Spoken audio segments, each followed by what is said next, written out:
As Karen's tyrannical grip on the HOA tightened, I prepared to unleash a garden, full of rebellion that could uproot her reign. It was a sunny Saturday morning when I heard the crunch of gravel outside my porch. The warmth of the sun bathed the neighborhood, promising a day of garden weeding and laughter with my 6-year-old daughter, Lily.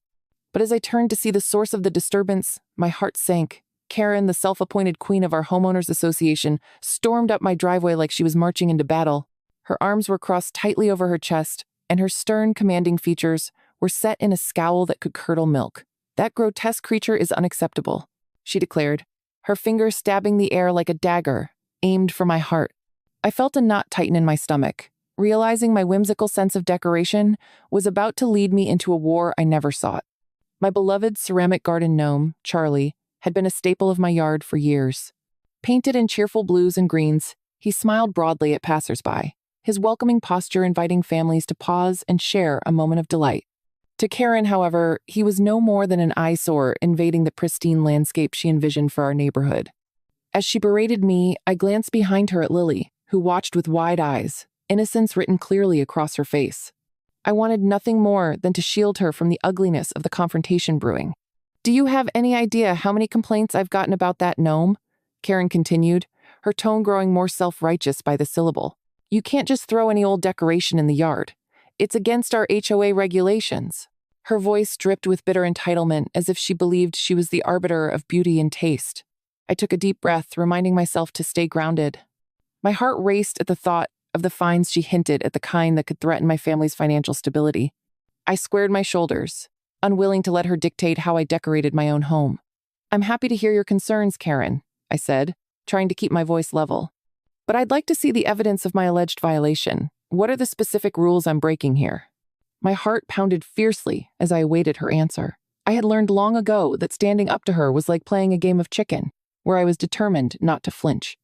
Karen hesitated for a moment, and it felt like a win for me. Perhaps her stranglehold on our community wasn't as firm as she insisted. But then her features hardened again. "I can have the HOA issue you a fine for disturbing the aesthetics of the neighborhood," she snapped back. She spoke as if this was nothing more than a routine procedure. "A letter will be sent to you shortly." Her words rolled off her tongue with a finality that felt like a gavel hitting the bench. I fought the urge to roll my eyes. Surely the others in the HOA could see how unreasonable she was being. With a mixture of anger and determination swirling in my chest, I decided to take a stand. The HOA had regulations that were outdated, with no clear definition of what constituted acceptable lawn decor. I refused to let my garden gnome become the symbol of a neighborhood tyrant's petty vendetta. On the next day, a Sunday, I gathered my courage and marched over to the HOA office, armed with my phone and a pen. My goal was to pry the flimsy rulebook from their hands and hold them accountable for their actions.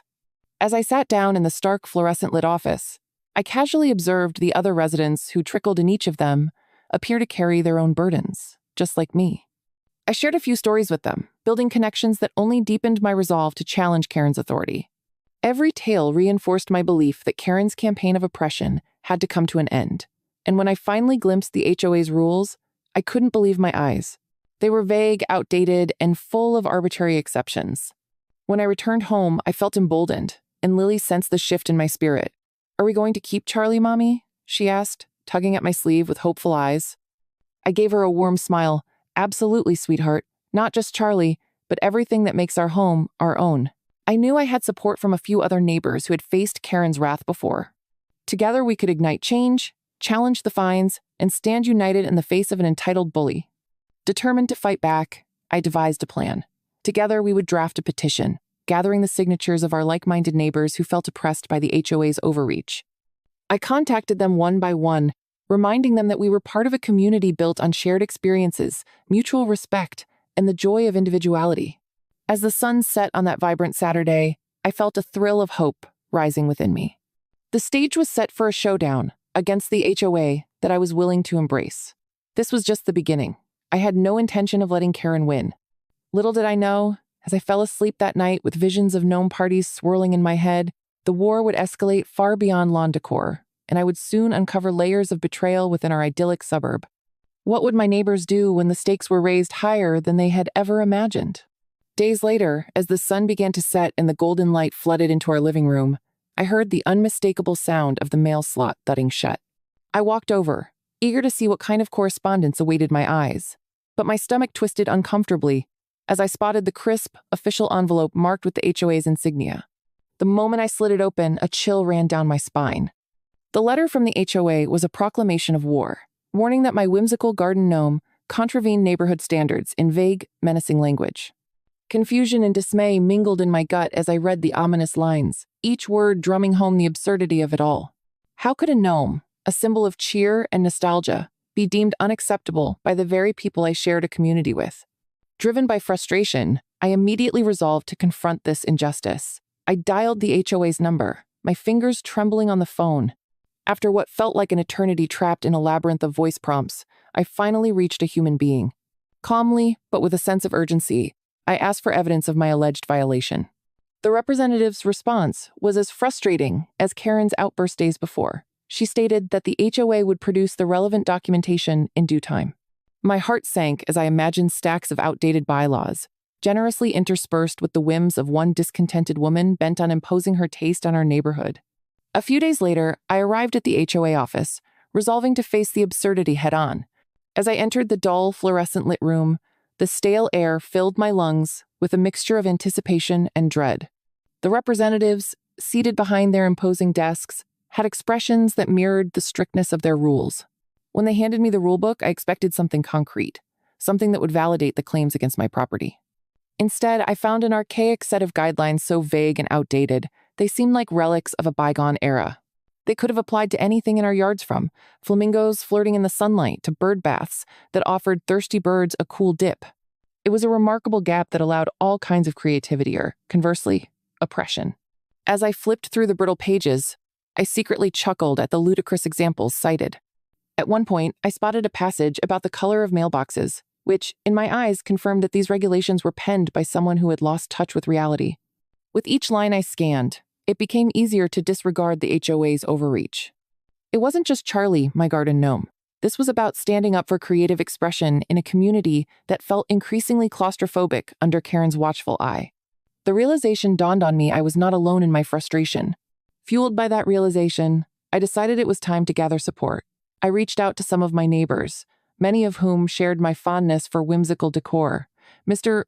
Becker, a veteran and a kindred spirit who frequently adorned his yard with vibrant decorations, laughed when I mentioned my gnome. "Karen's just upset that her lawn looks like a chore and not a fun showcase," he said, eyes sparkling with mischief. As laughter bubbled between us, I felt camaraderie blossom. Inspired, we gathered in my yard to strategize over cold drinks and snacks, united against this petty campaign. The more neighbors who joined our cause, the more emboldened I felt. With Lily playing freely in the background, her laughter mixing with the warm evening air, I started drafting a petition to challenge the fines. The faces around Methos willing to sign their names in solidarity transformed my resolve into a genuine movement. We were determined to confront the HOA and challenge the petty reign of fear that Karen thrived on. As I penned each line of the petition, my heart pounded with fiery excitement. There was power in numbers, and it seemed our once peaceful community was awakening from its slumber. I spent the following days distilling our demand into clear, assertive language. Let's bring back shared joy and diversity in our neighborhood, I urged while passing out flyers with the petition details. I saw eyes light up in agreement with every passionate plea, and children played around us as the adults exchanged nods of understanding. The hum of laughter filled the atmosphere, causing a crack in the weighty silence that had become so familiar. We braved it together, determined to hold our ground as a united front against unreasonableness. The momentum built as we collected signatures. Every name represented a neighbor's disdain for the HOA's overreach and a promise to support one another. With our voices growing stronger, I began to believe that Charlie's whimsical spirit had awakened something deep within the heart of our community. This battle, I realized, was about more than a lawn gnome. It was about reclaiming what it meant to live in a community that allowed us to express ourselves freely. As I tucked Charlie back into his spot by the front porch, he stood a little taller, and I felt a flicker of hope ignite within me. We were not just gardeners fighting for decoration. We were neighbors, emboldened and ready to reclaim the beauty in our neighborhood. But amidst this unity, little did I know that deeper conflicts lay beneath the surface of our seemingly serene suburb. What other secrets lurked in the shadows of this idyllic community? The gathering storm would soon reveal the extent of Karen's tyranny and the resilience that could rise in response. Feeling cornered yet determined, I sought out support from my neighbors as the sun dipped low in the sky. casting long shadows across the street. The golden light bathed our community in warmth, highlighting the absurdity of Karen's complaint about my whimsical garden gnome. It might have been easy for people to dismiss my situation or feel indifferent, but as I approached the neighboring houses, I found more and more allies. Many of them found my gnome charming. Even Miss Becker, a grizzled veteran with a penchant for whimsical yard decorations, echoed that sentiment with a hearty laugh. "Karen's just upset that her lawn looks like a chore and not a fun showcase," he proclaimed, a twinkle in his eye as he leaned against his picket fence. In that moment, laughter broke the tension I had harbored for days. I felt camaraderie blossom like the flowers in our yards, and it warmed my heart to know I wasn't standing alone against the oppressive regulations enforced by the HOA. We gathered in my yard, cool drinks in hand, plotting our strategy against the unreasonable campaign raging around my admittedly silly gnome. As Mr. Becker and I brainstormed ideas, I felt a rush of determination. The faces around me, a mix of friends and acquaintances, represented not just support but a shared willingness to stand up against the self-appointed arbiters of neighborhood decorum. With Lily, my daughter, playing gleefully in the background, her laughter weaving through the air like sweet music, I felt a battle cry burning inside me. It was time to challenge the HOA, which felt inseparable from Karen's personal crusade. We decided to draft a petition challenging the fines, a path that felt fraught yet invigorating. I could almost hear the echo of my childhood, enthralled by both the colorful charm and subtle rebellion embodied in each garden gnome. With pens poised and spirits high, we set to work, gathering signatures that represented dozens of neighbors tired of the oppressive atmosphere Karen had injected into our once peaceful community. Every signature collected felt like a small victory, a prickly thorn in Karen's side. Armed with our united front, we hit the pavement, distributing flyers that explained our cause. I watched as my neighbors lingered longer on front porches, sharing laughter that rang out as brightly as if it were a Saturday morning BBQ. "Let's bring back shared joy and diversity in our neighborhood," I encouraged, feeling my heart swell with hope. The more signatures we collected, the more consensus emerged, as if our community were awakening from its long slumber. My garden gnome, once a mere decoration, transformed before my eyes into a symbol of our common beliefs and convictions. Conversations shifted in tone, from subdued mumblings about Karen's tyranny to hopeful discussions about reclaiming our space. Little children ran joyfully across the lawn, a stark contrast to the stuffy rigidity of HOA regulations. Our movement began to grow. There was power in numbers, a collective strength in our stand against judgment, and suddenly, I realized this was bigger than my precious gnome.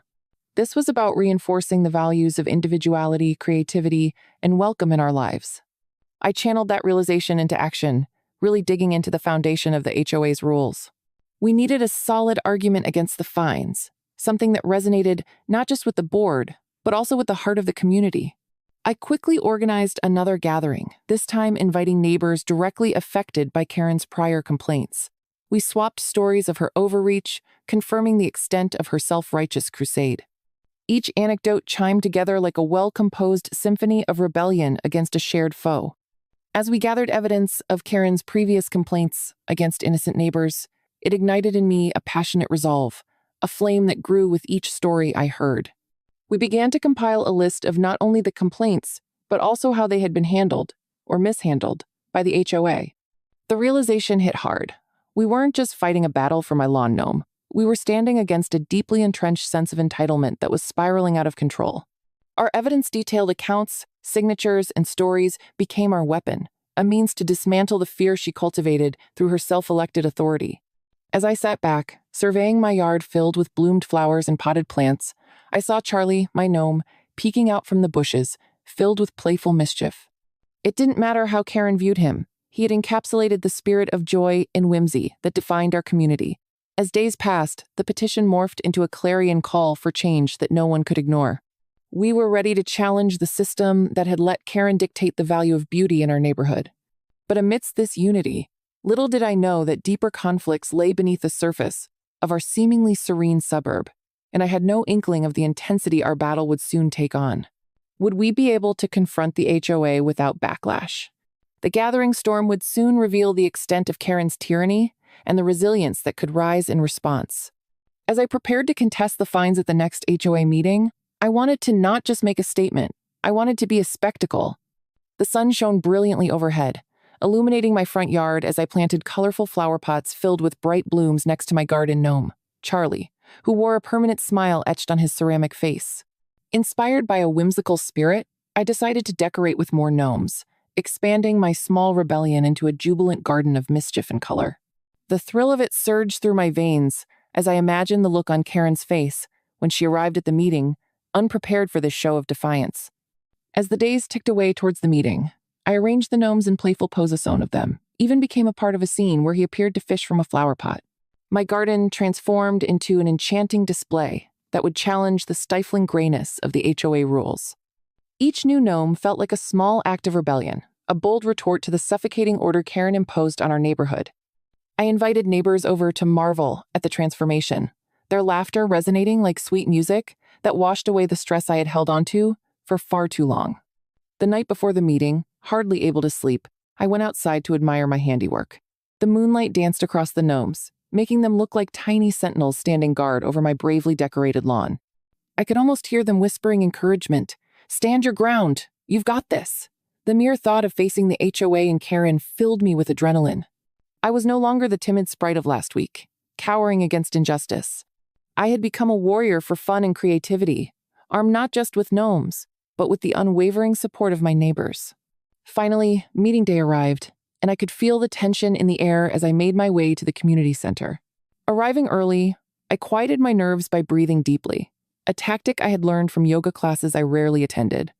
The wooden hall was decorated with HOA-approved posters that shouted blandness, pride in property, and community cohesion. I rolled my eyes at the hypocrisy, knowing that what our community was lacking was not more rules, but a little joy. The anticipation built as I encountered more neighbors who gathered to witness the showdown, their eyes glimmering with excitement. When the meeting began, Karen wasted no time strutting to the front like a peacock, commanding the floor with her usual theatrical flair. "This lawn decor a veritable carnival of chaos is a threat to our property values," she declared, her voice thick with disdain. I felt my blood boil just hearing her words. I could practically sense the neighbors shifting uneasily in their seats, yet I remained calm. My gnomes winked at me through the chaos, fierce little soldiers ready for battle. As she droned on about community standards, my resolve deepened. But when it was my turn to speak, I was ready. The board members turned to me skeptically, and I took a breath, surveying the sea of familiar faces, some supportive, others uncertain. "With all due respect, Karen, one whimsical garden gnome does not constitute chaos," I began, my voice steady. I pointed out her double standards, deftly comparing her own lifeless lawn with the joyful spirit I sought to create. Maybe a little color and whimsy could bring life back into this neighborhood. My words hung in the air, eliciting a murmur of agreement from the gathering crowd. Karen, flustered for the first time that day, spewed her rebuttals, but the room felt charged with the electric energy of defiance. I could see my allies exchanging excited glances as they shared the buzz that swirled like a gale behind me. This was no longer just about my garden gnome. It had evolved into a rallying cry for individuality, creativity, and joy. Stand against the cultural suffocation enforced by one entitled woman wielding her power haphazardly. As the debate continued, it became apparent to me that the HOA board members were caught between attending to their precious bylaws and weighing the very foundation of community spirit. They liked to think of themselves as arbiters of taste, yet here was a chance to prove they cared about the voices of the residents, instead of simply enforcing outdated, vague rules as Karen's suppression team. I could feel the tide shifting. If the outcome of this meeting was uncertain, one thing was undeniable. Karen hadn't anticipated such a small act of rebellion would spark an immense movement. Would my gnome and I become the face of it? I could only hope this was just the beginning of a larger movement toward freedom and individuality in our tight-knit community. The seeds of change had been sown, and the moment of truth was approaching. The meeting began in the fading evening light, casting long shadows of uncertainty over the rows of chairs filled with eager faces. Karen stood before the HOA board, her presence more demanding than ever, her chunky figure dominating the front of the room like an ominous cloud. She unleashed her argument with theatrical flair, declaring in her most condescending tone, "This lawn decor a veritable carnival of chaosis, a threat to our property values." As her words sliced through the air, I sensed the palpable tension in the room. I could feel my heart racing, but reminded myself that I was no longer a timid homeowner hiding behind a shield of anxiety. I was here to withstand the storm. As she droned on about community standards, claiming my garden gnome was ruining the neighborhood's aesthetics, I mentally prepared myself for my rebuttal. Karen's faith in her unyielding superiority grated at me like nails on a chalkboard. I took a deep breath, allowing the bubbling anger to fuel my resolve. When the board finally turned their eyes toward me, I stood up with a purpose, feeling the weight of my neighbor's anticipation resting on my shoulders. I was more than ready to articulate my defense.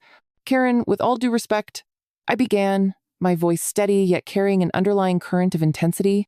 One whimsical garden gnome does not constitute chaos. My words hung in the air like freshly sharpened blades. Muffled gasps erupted from the crowd, but I pressed forward, pointing to the lifeless, meticulously trimmed hedges that adorned Karen's own lawn. Perhaps a little color and whimsy could breathe some much-needed life back into this neighborhood. I insisted, daring to challenge her directly. Eyeing her, I could see her scowl deepening, and it was more gratifying than I had anticipated. As I stood there, the sun dipped lower in the sky, casting an enchanting glow over my lovable gnome, Charlie, who seemed to beam with approval from his post amid the flowers. My confidence surged, emboldened by the murmurs of support from some familiar faces. I could tell that my argument was resonating, as I dared to draw attention to Karen's stark double standards. Perhaps the HOA should reevaluate what constitutes a violation based on draconian and outdated rules, I urged, my voice growing stronger with each word. Karen, flustered for the first time that day, attempted to interrupt, her stern voice cracking with indignation. "We're not discussing the beauty of your yard," she barked back, her finger waggling like a metronome of entitlement. Yet the grumbling crowd was now fully engaged, exchanging glances that hinted they understood the absurdities of her position. I could feel the room shift, as if they had all collectively awakened to the weight of Karen's rigid enforcement of imaginary codes. Were we truly going to allow her to dictate how we express joy and creativity within our own homes? Energy crackled in the room, casting the illusion that the atmosphere had even palpably thickened with a sense of rebellion. As the debate continued to unfold, the HOA board members seemed caught between their rigid commitment to bylaws and a burgeoning desire to support the very residents they claimed to serve. They liked to think of themselves as the guardians of taste, yet here was a chance for them to assert that property values were determined not just by rules and regulations, but also by a vibrant community that cherished individuality and expression. "Our neighborhood is not a museum," I declared, pushing my point further. "We cannot allow one person's subjective vision to dictate how we enjoy our own homes." I felt the collective approval rising in the crowd. I could almost hear my vibrant flower pots bursting into song at the prospect of change, their colors alive with possibility. A feeling of hope swelled within me as I recognized the small but significant role I was playing in this battle for freedom. Just when I thought I was making ground, Karen leaned over the table, her eyes narrowed maliciously, plotting her next move like a fiend. Deep down, I sensed she would not take being undermined lightly. More determined than ever, I readied myself to fight for not just my own right to decorate my yard with joy, but for everyone in our community who had felt oppressed by Karen's relentless pursuit of conformity. Would my gnome and I become the faces of this larger crusade for freedom in our neighborhood? The outcome of this meeting was still unknown, yet I understood that I was no longer alone in this battle. I had ignited the hearts of many, awakening a shared sense of resistance in our insular community. I stepped back, feeling the anticipation of what was to come. The power shift in the room was only just beginning, and I was ready to embrace whatever chaos and beauty unfolded next. During a break in the meeting, voices converged into whispers, as I took a moment to breathe among the sea of tense faces. The atmosphere, charged with resentment, had almost become electric as Karen plotted her next move like a cunning spider spinning her web of control. Peeking from behind the curtain of my anxiety, I overheard her insistently discussing ways to leverage her growing influence with HOA board members. I could barely contain my outrage as I leaned closer, straining my ears to catch every intended dagger, disguised as a benevolent concern. "They need to crack down on these reckless displays of nonsense before they ruin everything we've worked to uphold," she hissed, her eyes alight with venomous determination. My heart raced as I processed the implication of her words. She was no longer content, simply poking at mesh, intended to entrench her control even further, attacking the very spirit of our community. I felt resolved to muster every ounce of courage and stand strong against Karen and her insidious maneuverings. Despite the oppressive weight of anger swirling within, I opted to channel it into a plan. As I stepped back into the barely illuminated hallway, where the walls absorbed every hushed conversation, I noticed a few of my neighbors congregating to discuss the ongoing farce. I approached them, fueled by the urgency of the moment, eager to connect our efforts and bring more voices into our resistance. "We cannot let her win, not like this," I asserted, waving them over, and their nods of agreement ignited a flicker of hope in my chest. Determined to expose Karen's hypocrisy and her pattern of controlling behavior, I suggested we compile evidence of her previous enforcement abuses. With the justification of relying on facts rather than emotion, I could almost feel the tide of justice shifting in our favor. Each neighbor contributed memories of Karen's overreaching attempts to impose her will on the neighborhood, complaints about decorations, fines for pet ownership, and disputes over fences that she deemed too high. We were building something, a wall of truth, to offer as a bulwark against the tide of her arrogance. The tension in my chest began to loosen with each shared story, our camaraderie tightening like a rope around her tyranny. I remembered standing in my yard, eyeing Charlie, my gnome, who served not only as a remnant of childhood innocence, but also as a representation of our right to express ourselves in this suburban microcosm. We need to present our findings at the next meeting, armed with facts and signatures, urging the HOA to reevaluate the rules that let Karen wreak havoc over our individuality. I proposed passionately, and they nodded vigorously in response. Gathering the evidence felt empowering, as though we were each branding our shared trauma onto pages of belonging and resistance. The raw intensity of our camaraderie turned our small group into a force of collective tenacity, each of us vowing to push back against the encroaching darkness of conformity Karen seemed to embody. We spread our collection of paperwork across my kitchen table, each page darkened under the weight of its betrayal. As I read each complaint, I realized we were no longer just fighting for my gnome. We were reclaiming our neighborhood. As the day neared its close, I felt a warm glow of resolve mingling with my excitement. Neighbors rallied, calling out their support for a tangible petition, sketching each of our grievances, signed and sealed by citizens who refused to succumb to Karen's draconian standards. It was becoming an intricate tapestry of our community's spirit, woven from experiences and voices desperate to be heard. We weren't just residents anymore. We were crusaders fighting for our right to freely express ourselves. When I finally stepped outside to the calming embrace of the night, I stood in front of my beloved garden, illuminated under the faint glow of street lamps. The sight of Charlie beaming amid the deepening shadows contracted the world around me and illuminated the battle raging just beyond our block. For the first time that evening, I felt unshakable hope rising within the depths of my being. I knew that I had ignited a spark among my neighbors that could not be easily extinguished. As I locked the door, brimming with determination for the fight ahead, I could only wonder how our next meeting with the HOA would unfold. Would Karen retaliate with her bluster and entitlement? What would the board do when faced with facts brought forth by the very community they swore to protect? I tightened my grip on my folder, filled with convictions, and prepared myself for the next round in this escalating battle against tyranny. It was clear that the fight for our freedom had only just begun. With dusk painting the sky in hues of purple and gold, I gathered again with my neighbors, the weight of our shared purpose placing us in a small circle that buzzed with anticipation. We had set the stage for an escalation that both terrified and exhilarated me. The table in my living room was strewn with papers, covered in hastily scribbled notes and bold signatures, a mountain of evidence against the very woman who sought to dictate our lives under the guise of maintaining community standards. An air of defiance hung around us, mingling with the scent of pizza and soda that fueled our late-night ambitions. Look at this. I gestured to a list we had compiled detailing each of Karen's complaints against our neighbor's relentless crusade against the cheerful life that thrived around her. It was a laundry list of offenses: a married couple fined for hanging wind chimes, an elderly man penalized for planting bright marigolds, and a family with children repeatedly reprimanded for laughter echoing through the cul-de-sac as they played. "She's not just a nuisance, she's a tyrant," I exclaimed, the truth crystal clear in every word. The others nodded, some with matching frowns and others incensed by Karen's heavy-handed tactics. It was time to confront her head-on. Each signature we had gathered, every disgruntled whisper, was a testament to our unity, a chorus declaring that we would no longer allow her reign of terror to dictate the color and joy of our lives. We'll present this at the next HOA meeting and demand an overhaul of her hypercritical enforcement of the rules, I declared, a fire igniting within me as I imagined the board's reaction when faced with our collective strength. As the meeting day approached, I spent hours drafting a petition, my fingers racing across the keyboard as I articulated our frustrations eloquently yet powerfully.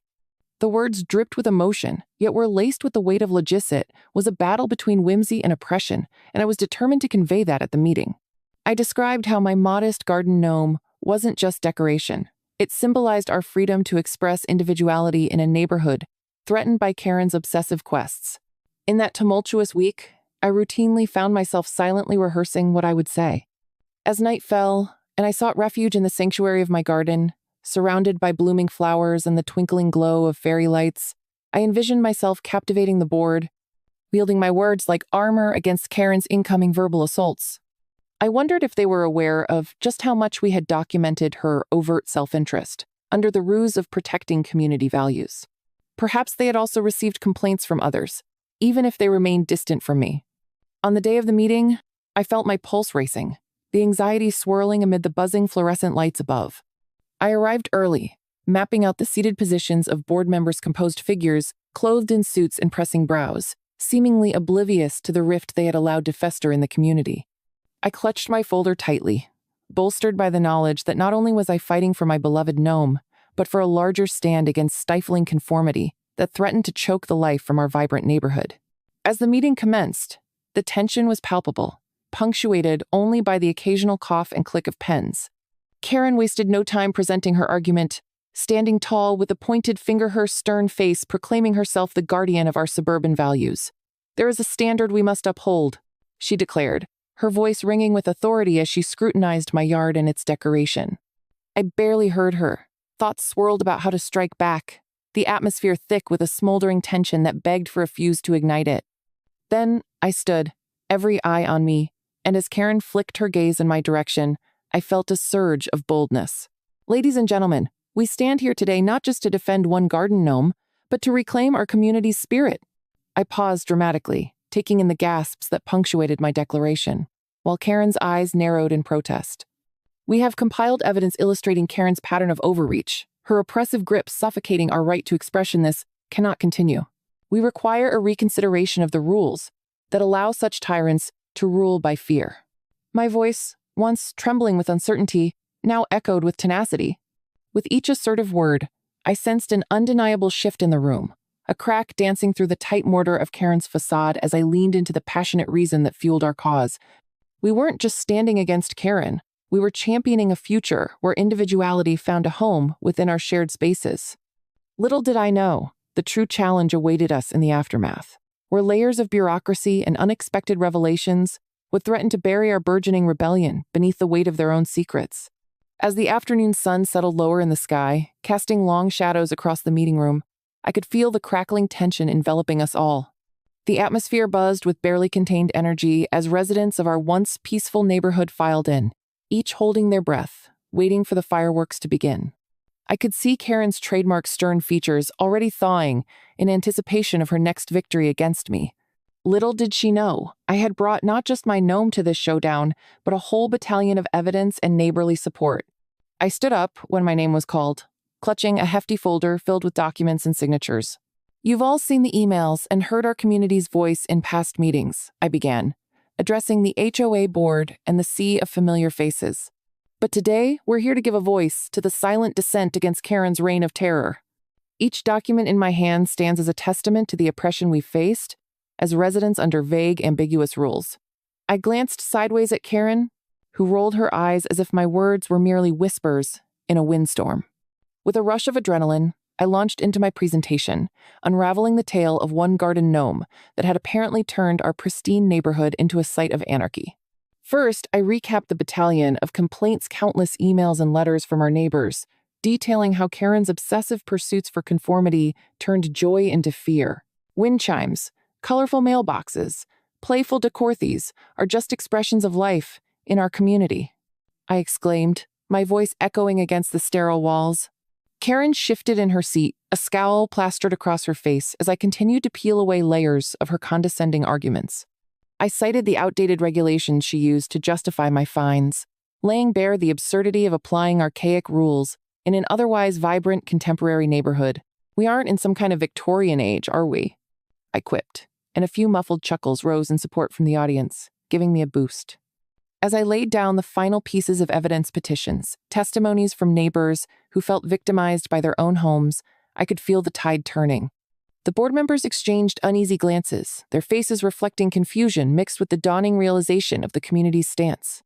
I leaned into this moment, desperate to press my advantage before it slipped away. "This isn't just about one gnome, it's about reclaiming our spirit," I declared, my heart pounding against my ribcage. Karen attempted to reclaim her authority, rising from her seat with all the dramatic flair she could muster. "I'm only trying to keep our neighborhood presentable," she protested, her voice shaky yet loud. "We can't allow such impropriety to flourish among us." But as the words poured from her lips, I could see cracks forming in her armor. Hadn't she seen the community's united front? I invoked the signatures we had gathered, the countless voices who echoed my plight against her tyranny, reminding everyone that our community deserved the right to flourish, not flounder under her oppressive grip. Just then, Mr. Becker, seated at the back, rose to speak on behalf of our faction. "Karen, with all due respect, this isn't about you alone. It's about our neighborhood's joy and spirit." His voice commanded attention, washing over the room like a wave of relief. Murmurs of agreement surrounded me, stitching us all closer together, rallying against Karen's fervent grasp on her self-appointed throne. As the meeting progressed, I noticed the board's posture shifting, a blend of surprise, mingled with discomfort painted across their weary faces, as they shifted back and forth in their seats. Perhaps they felt the weight of accountability pressing down on them. No longer would we stand idly by while a single individual dictated our expressions of individuality. "It's time to uphold the voice of the community," I urged, urgency bubbling beneath my surface. With my heart racing, I wrapped up my speech, exclaiming, "Together, we can create a community that thrives on love, laughter, and a bit of whimsy, not rules that suffocate us. Let's demolish this fortress of conformity that Karen has built one brick at a time." The applause broke out, loud and thunderous, igniting sparks of hope through the gathering. Momentum shifted perfervidly in our favor, but I could sense Karen preparing for a last defense. As the board deliberated, I watched Karen closely, her eyes flaring with indignation as she clutched her cedar binder like it was her last lifeline. I knew we were on the edge of a victory, yet a hint of apprehension loomed. How far would Karen go to preserve her regime? I stood firm, knowing that we had achieved something far beyond a mere protest against a garden gnome. We unearthed an underlying truth. Unity can dismantle the walls of oppression in any community. As the meeting reached its apex, I could feel my heart thundering with anticipation for the outcome that awaited us. Just as I thought victory was in reach, the atmosphere shifted dramatically when one of the board members cleared his throat and adjusted his wire-rimmed glasses. The spindly man's voice, usually timid, rang louder in the hushed room as he announced something that sent chills down my spine. "I'm sorry, but there's an old bylaw from the founding documents that allows reigning members or their relatives to override community votes." The words hung in the air, heavy and undeniable.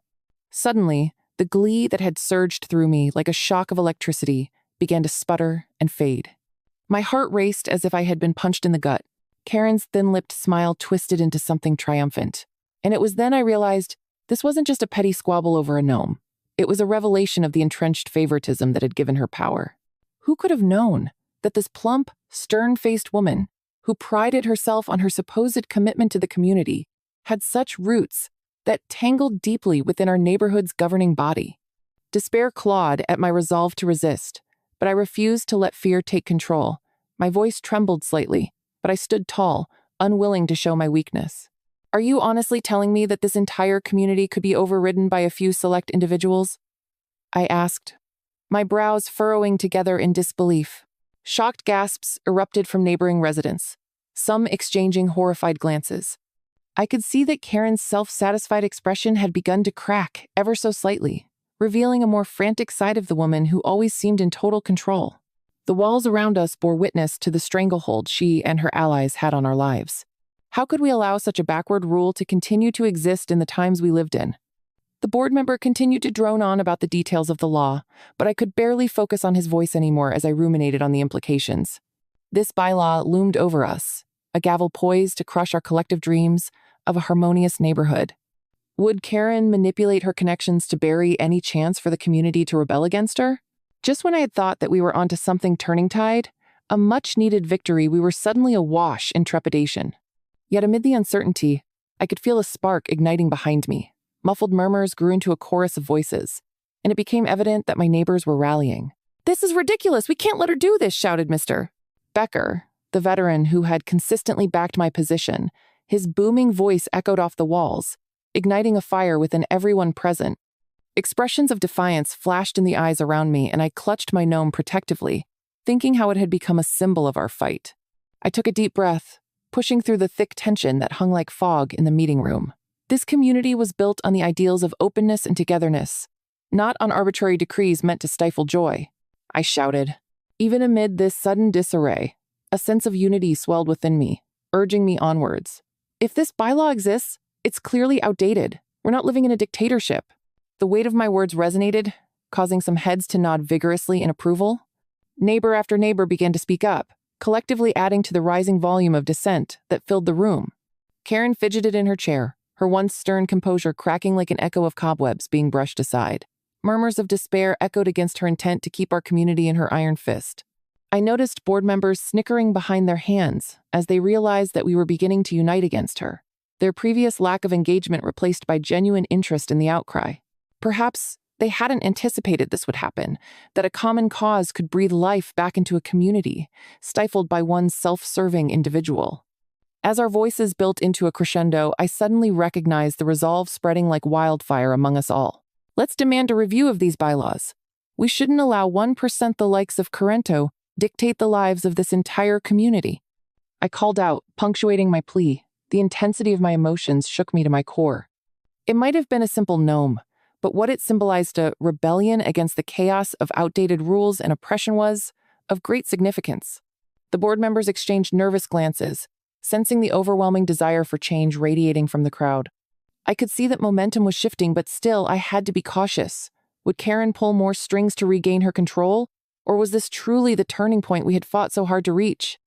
As I caught my breath, I steeled my nerves for whatever came next. My garden gnome, so humble yet adorned with whimsy, had sparked a revolution in our very own neighborhood.